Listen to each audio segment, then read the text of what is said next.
Hey guys, this is Infinite Flash here. The next game that I'm going to be covering is Caruana versus Topalov from today's game in the first round. Uh, in this first game, we saw White playing knight f3. Topalov just plays knight f3 often, and I mean he plays almost everything you can imagine. Probably one of the most aggressive top players that has ever lived. And we quickly reach an English opening with a symmetrical English and White playing you know, the four knights English, and White has a lot of options in this kind of position. The most popular one right now is d4, kind of resolving the tension in the center with Black having the c5 pawn and White trading up the central pawn. That's pretty popular these days, but White decides to play g3 first, and in this kind of position, we kind of see a reversed Sicilian dragon often rising from this kind of position, and Black opens up the center, allowing his knight to recapture if White takes, and this is actually what happened. And we can kind of see a similarity with the Sicilian already, with the c pawn traded up for the d pawn right here. And both sides continue with their development, and Black decided to retreat the knight here. This is actually a Maroczy bind reverse with reverse colors, and you can already see threats such as knight e5 kind of lurking in this position. Um, that's really uncomfortable. So Black just decided to move the knight back, and this is actually mainline theory that they continue for a few moves, and Black decides to take his space, and I mean, it's kind of just a Maroczy bind with reverse colors. If you've ever looked at that, I mean, Black tries to gain control over the d4 square, tries to gain this comfortable setup with this kind of thing, but I think with the extra tempo that White has compared to the regular Maroczy bind, this is pretty unusual, really. Pretty nice for White, I mean. And White continued with a3, planning b4 at some point with rook b1, maybe trying to break open the queen side and trying to loosen the grip that White has on the position. Black has on the position on d4. And now Black played rook b8. Possibly Black wants to play b6 and get out of this long diagonal pin with the bishop here, kind of x-raying the rook along here. So rook b8 also kind of supports b5, and if he wants it to, that's also another idea of rook b8. And White continues with d3, kind of getting control over these two squares, especially the c4 square, where White might reroute a knight here and try to take advantage of the c4 square, where you can try to put and exert pressure on Black's queen side.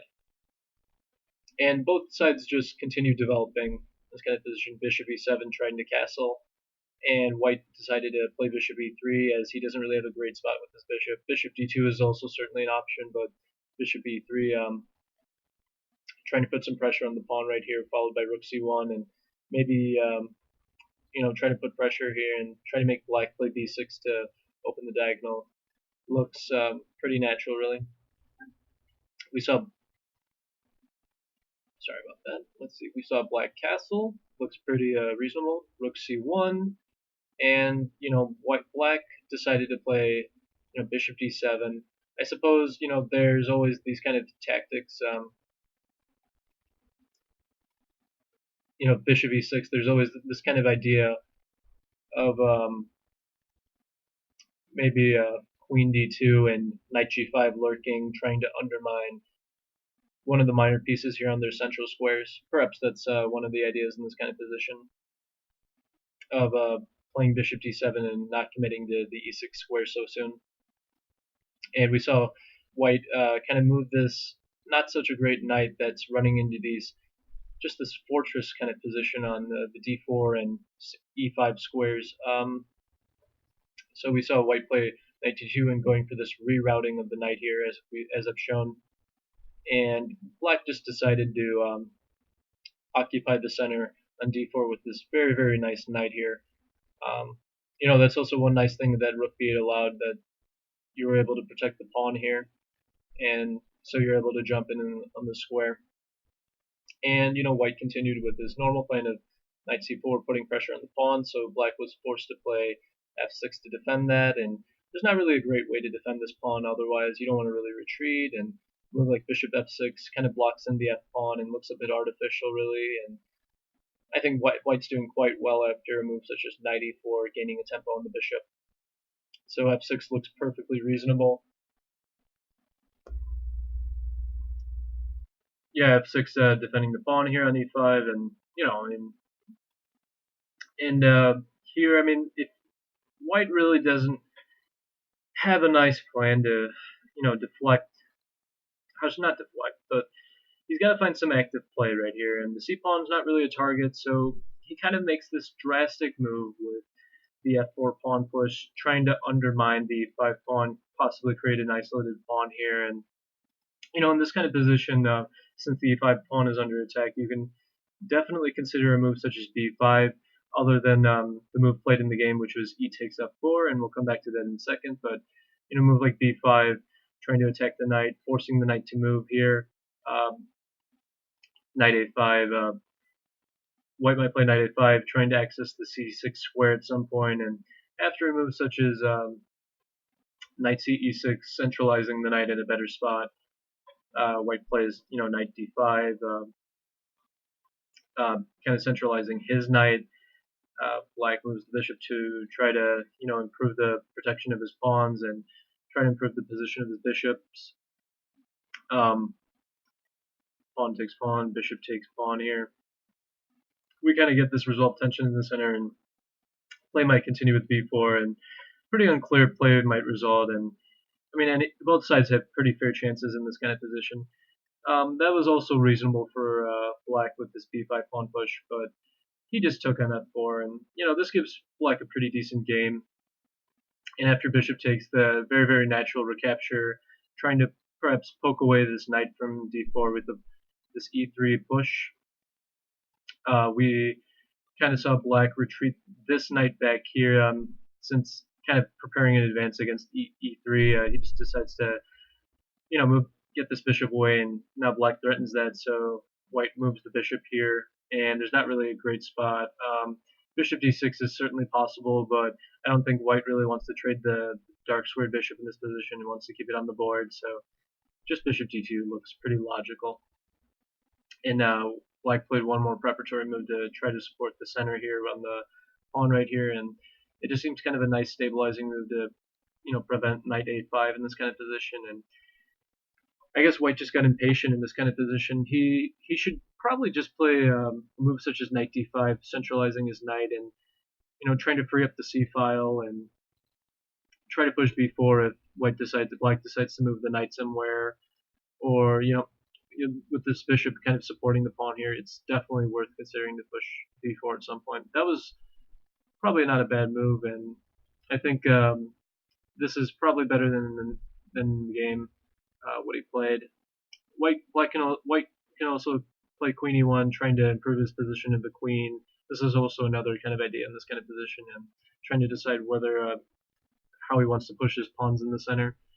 The move in the game I really don't like that he played. It's not a bad move, but I really don't like playing a move such as what Topalov played with g4.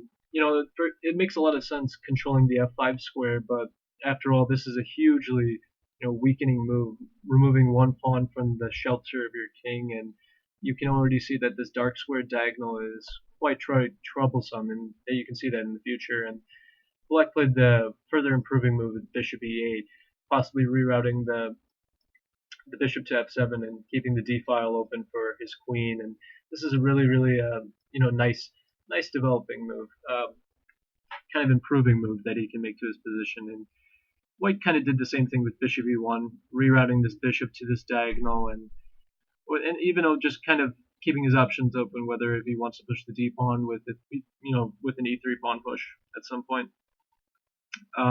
This bishop wasn't that useful on d2 anyway, so it has to be moved really. And now Black played b5, kicking the knight, and White can play knight a5, but it's not really that clear what it does on that square. And I think after that move, maybe knight d5 is played actually, or not knight d5.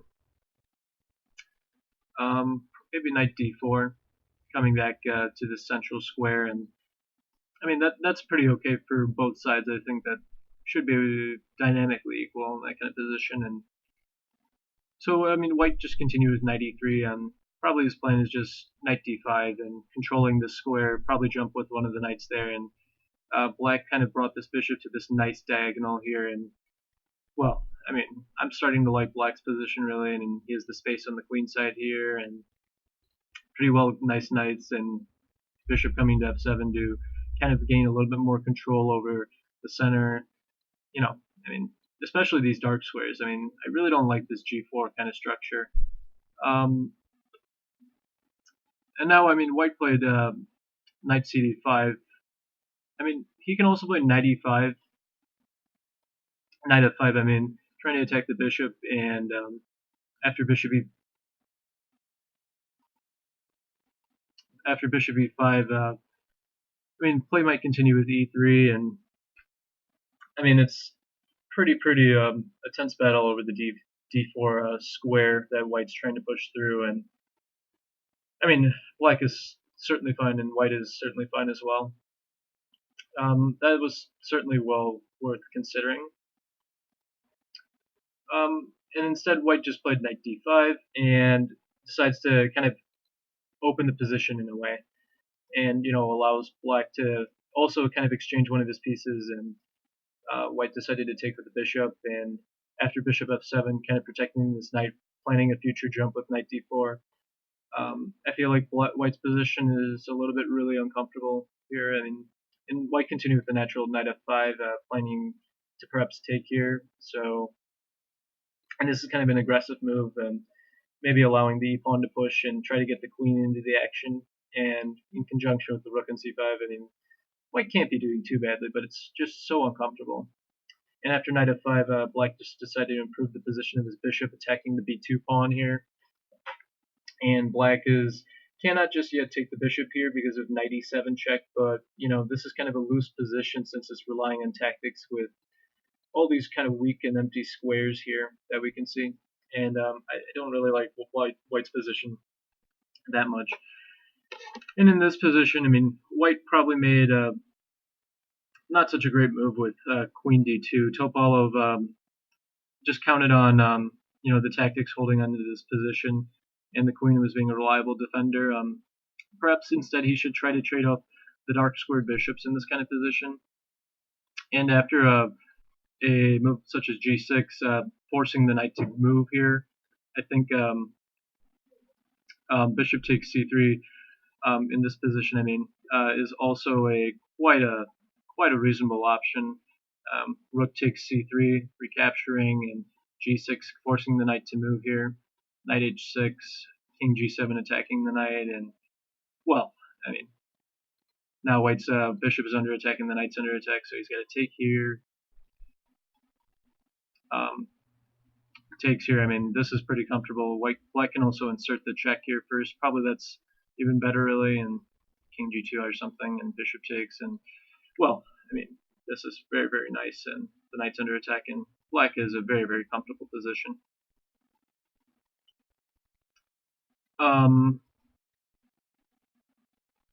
So white played queen d2 instead, and this is not the greatest position in the world. Oh, and I have to mention, I'm sorry about this, guys. After bishop c3, black can also play the immediate g6 here in this position, and allow this check. And as we've seen, the black king will attack it and threaten to take it. And after a move such as knight takes f7, followed by queen takes d5, relying on these kind of tactics, and the knight is kind of trapped, white has to take this bishop here, and we kind of get the structure with the firm firm d4 hold and grip on the center. And even though the king is kind of stuck on this open diagonal, it's not such a serious problem since the king can just back up, and black can play on these weak light squares. And with the naked king here with all these pawn moves, I suspect that black is about pretty much a bit better in this kind of position. It's not so clear how to take advantage of this kind of position, but it's obvious that black is doing very, very nicely in this kind of position. So white played queen d2 instead, defending his b2 pawn, but the problem with this move is that it just flat runs into knight d4, kind of attacking the bishop here, attacking the knight here, and white played pretty reasonable move by taking the bishop here. Bishop takes f7, and black just recaptured. And I think this position is really, really tough to defend. I mean, here white decided to play rook d1, but I mean, it's really, really tough to say what white should do, really. I mean, if this knight takes here and then queen d4 comes, I mean, the b2 pawn is already just a serious problem and has to be nurtured like a little baby. And you can't really take on c5 immediately because of this kind of tactic that I mentioned with either the queen or the bishop coming there. More likely the bishop's coming there, actually. So white just played rook d1, possibly preparing e3, I suppose, and getting out of this knight b3 idea that was forking the queen and the rook here. And after rook d1, black just took the knight. And, rook takes is not so comfortable after queen d4, picking up the g4 pawn, forking the king and the pawn here. So black just captured the pawn, and black gave the check here, relying on, I suppose, some tactics with my computer will let me respond here. With queen d4, bishop f2, I suppose, I think the annotation is wrong, actually. I remember the rook being on c1. I don't know what's wrong with this annotation. Looks very, very strange, actually. Well, anyways, I'm having a little bit of a technical difficulty here, but I suppose that he just had to get this knight b3 idea, so he just decided on rook d1. But the position, pretty much after queen d4 check, forcing the king in the corner, and this pawn breakthrough with c4, planning to just destroy the position, is quite a serious problem for black. King h1 on c4, and if white takes b takes, this rook has a nice open file with against the weak b2 pawn, and we can already see that this bishop's kind of a monster with perhaps another rook kind of swinging over here to apply more pressure. White played queen c2 and just decided to kind of allow this kind of pressure to exist. And black just set up this really, really nice preparatory move with rook e8, allowing possibly queen h5, coordinating against h2, threatening bishop takes h2, followed by like a rook discovery at some point if white can, relying on the fact that white can't just try to grab a pawn and put pressure on the pawn with rook c1 and try to grab it.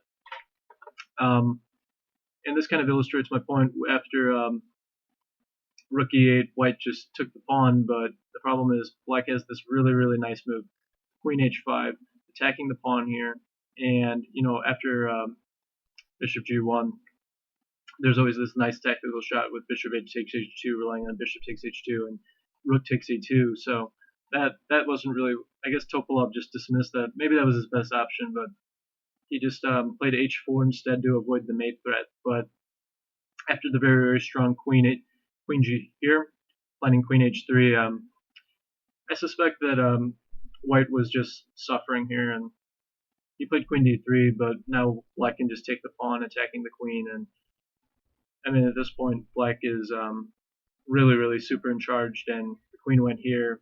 He doesn't really have a great square, and he doesn't really want to queen trade on f3. I mean, that pawn structure with the doubled pawns looks pretty bad, and black just continued with improving the position here on the e file to put more pressure. And after b3, I mean, the pawn was just hanging, so since the rooks protect each other, and bishop e2, and the queen is hanging, and there's not really such a great way to meet.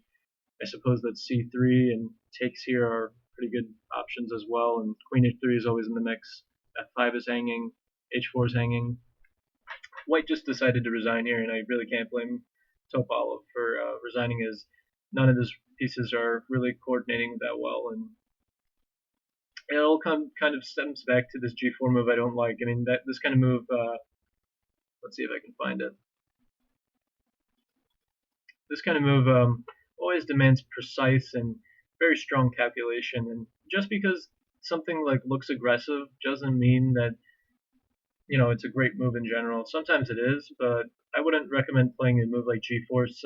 This kind of position, maybe a slow positional waiting move with knight d5 or knight e3, trying to coordinate on the d5 square, and then maybe g4 later once you've fully mobilized your army. That's when g4 is more useful. Usually g4 is not recommendable in this kind of position, and even though the computer doesn't really mind this position too much, I don't like it at all. Well, anyways, guys, I hope you didn't really mind the technical difficulties. I was kind of annoyed myself. Hopefully you'll like this kind of video. You didn't find it too annoying either, and I'll be posting Carlsens' game against Legrov soon enough.